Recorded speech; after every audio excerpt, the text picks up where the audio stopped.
Bonjour à tous. Alors expliquez-moi, ce 1er mai, il est vraiment hors norme, c'est du jamais vu. Tout est hors norme en ce moment, vous savez. À partir du moment où tout le monde reste chez soi et que rien ne peut se faire en public, tout devient hors norme. Mais c'est vrai qu'on était habitué, même si depuis de nombreuses années maintenant, les centrales syndicales défilent en ordre dispersé, comme on dit, on était habitué à ce qu'il y ait de grandes manifestations, à gauche bien sûr, et je pense qu'on va y revenir. C'est toute la tradition du 1er mai, fête du travail, fête internationale des travailleurs, a dit le président de la République, ou fête du travail. Il y a les deux traditions d'une certaine manière. Et puis à l'extrême droite, avec évidemment cette nouvelle fête de Jeanne d'Arc qui normalement est le 8 mai et qui avait été placée en 1988 par Jean-Marie Le Pen le 1er. Alors on va remonter dans l'histoire un peu, ça vient d'où cette fameuse tradition du 1er mai? Alors au départ, il y a des événements terribles qui se déroulent aux États-Unis, à Chicago exactement, le jour de ce qu'on appelle le Removing Day aux États-Unis, c'est-à-dire on arrivait à la fin des contrats. Vous aviez des contrats saisonniers, notamment pour les dockers, pour tous les ouvriers, alors vraiment qui étaient à la peine. Et quand on arrivait au 1er mai, il fallait renégocier les contrats, ou plus exactement, re-signer, retrouver des engagements. Et ce jour-là, on est en 1886, les syndicats américains décident de faire de ce jour une sorte de grand moment pour obtenir la journée de 8 heures. Parce que c'était ça la grande revendication de la fin du 19e siècle. On voulait avoir le droit de ne travailler, si je puis dire, que 8 heures par jour, vous imaginez. Et donc, il y a une grande manifestation qui tourne mal parce que la police débarque. Il va y avoir dans un premier... Alors, il y a un mort, il y a plusieurs blessés. Ça scandalise les syndicalistes américains qui décident 3 jours plus tard, le 4 mai 1886, de faire une grande manifestation qui, elle aussi, va être matée par la police. Et alors là, cette fois, ça va faire pas mal de morts. Il y a des gens qui sont arrêtés. Ce sont des anarchistes qui sont derrière. C'est le mouvement anarchiste qui anime toute cette revendication. Et on va faire un grand procès à la fin duquel il y aura quand même 4 condamnations à perpétuité, un anarchiste qui va se pendre dans sa cellule et 4 qui seront pendus, qui seront exécutés. Donc ça fait une sorte d'onde de choc à l'échelle planétaire. À l'échelle planétaire, Mais carrément. oui, tous les ouvriers du monde, si je puis dire, on est au début de la création d'un mouvement ouvrier international. Et il se trouve que 3 ans plus tard, on est en 1889, c'est le centenaire de la Révolution française. Juillet 1789, la prise de la Bastille. Juillet 1889, centenaire, organisation de l'Internationale ouvrière, ce qu'on appelle la deuxième internationale. Et c'est à ce moment-là que l'on décide, c'est Jules Guesde qui est un peu à la manœuvre, on décide que, par référence à ce qui s'est passé à Chicago quelques années plus tôt, on va faire de ce 1er mai une journée internationale ouvrière. Et dès l'année suivante, 1890, c'est Jules Guesde, c'est notre leader ouvriériste français, qui décide d'en faire une grande fête du travail, mais une fête du travail au sens fête des travailleurs. Et puis, Mais ça veut dire que le 1er mai, en fait, est fêté dans le monde entier? Alors non, il y a quelques pays où l'on va décider du 1er mai, mais c'est la France qui en fait une fête au sens propre. Avec, quand on dit fête, une dimension un peu ambivalente, puisque d'un côté, les ouvriers se réunissent, on s'offre du muguet, on chante, on danse, etc. Mais d'un autre côté, on fait des défilés qui sont matés par la police. Dites-vous, pour donner un exemple, qu'au lendemain de la Grande Guerre, en 1919, donc quand même à une période assez tardive, entre-temps s'est créée la CGT en 1895, il y a eu la charte d'Amiens en 1906 et tout ça. En 1919, les défilés ouvriers vont être matés encore une fois par la police. Et de nouveau, il y a des violences, etc. C'est en 1936 que le 1er mai va prendre une dimension définitivement festive, évidemment, puisque là, on est entre les deux tours de des élections législatives du Front populaire. Et bien sûr que les ouvriers, les syndicats veulent profiter de l'occasion pour peser dans la balance. On commence déjà à préparer ce qui va être les grandes réformes du Front populaire. Au fond, ce qui est assez paradoxal, c'est que le 1er mai, on fête le travail en ne travaillant pas. Oui, alors, ça c'est la fête officielle du 1er mai. Et ça, c'est le régime de Vichy. Ça, c'est bizarrement un ministre du maréchal Pétain qui s'appelle René Belin. Ce ministre Belin est un ancien cégétiste, d'ailleurs, haut responsable de la CGT. Au départ, c'était un postier, c'est tout le syndicalisme des PTT, comme on disait à l'époque, vous savez.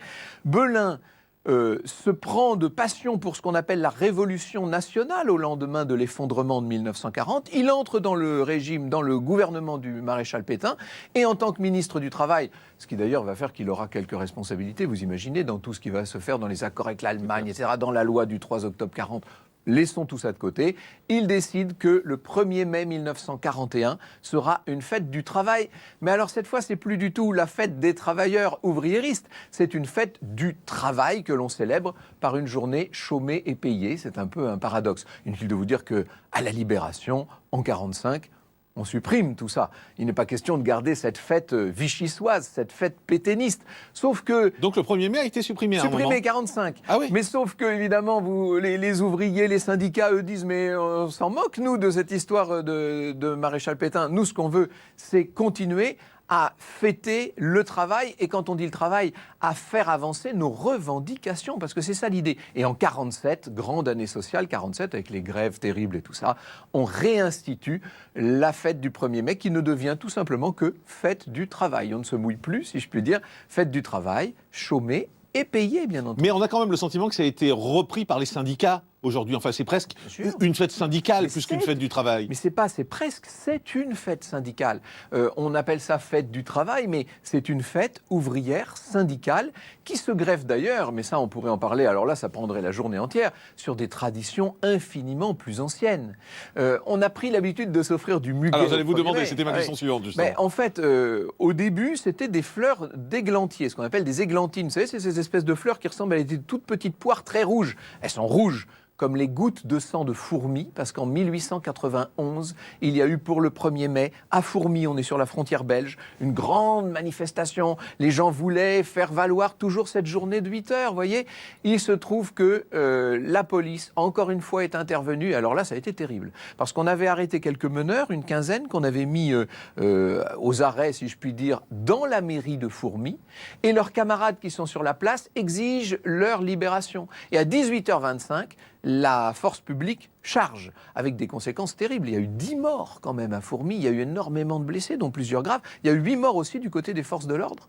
Donc tout ça a été un traumatisme, si l'on peut dire, et dans la foulée, on s'est mis à arborer, quand je dis on, les ouvriers, les gens de gauche, les gens qui avaient des revendications à faire valoir, se sont mis à arborer à la boutonnière des fleurs d'églantier, des églantines. Et comment on est passé au muguet ? Eh bien parce que vous imaginez bien que du temps du ministre Belin sous le régime de Vichy, on n'allait pas garder des fleurs rouges, symbole de communisme et d'ouvriérisme. On a décidé qu'on renouerait avec la vieille tradition du muguet qui, elle, avait été instituée de manière royale par Charles IX lors de son grand voyage de 1560. Et ça symbolise quoi justement ce muguet ? Pourquoi est-ce qu'il avait institué cette tradition, Charles IX ? Pourquoi le muguet ? Parce que il se trouve que c'est la fleur qui fleurit à ce moment-là. D'accord. Charles IX est en voyage avec sa mère, vous savez, il fait son grand tour, son grand voyage.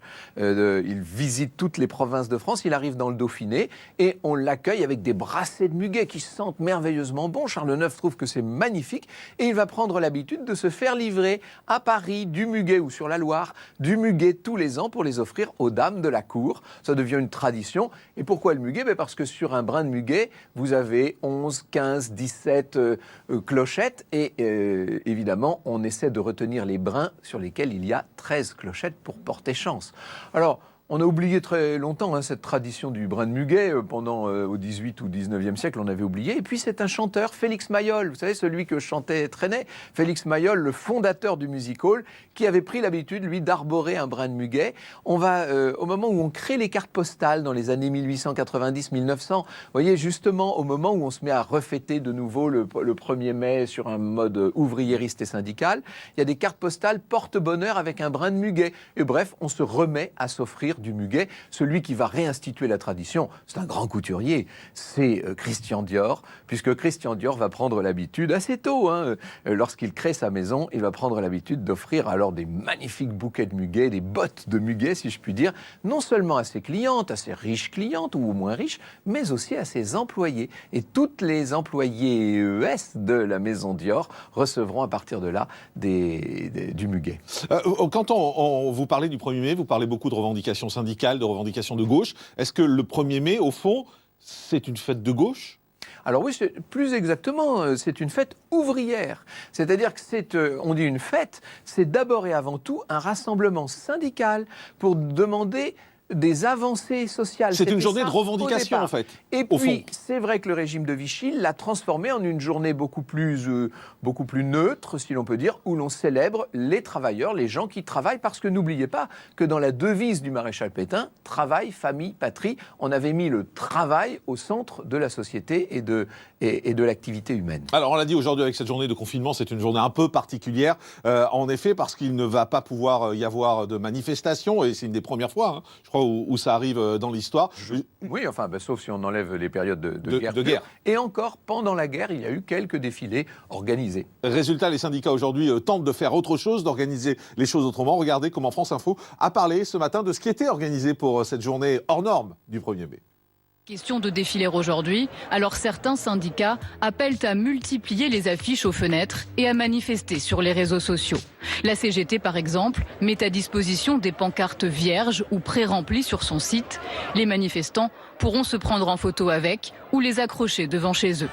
Les partis politiques s'emparent aussi des réseaux sociaux.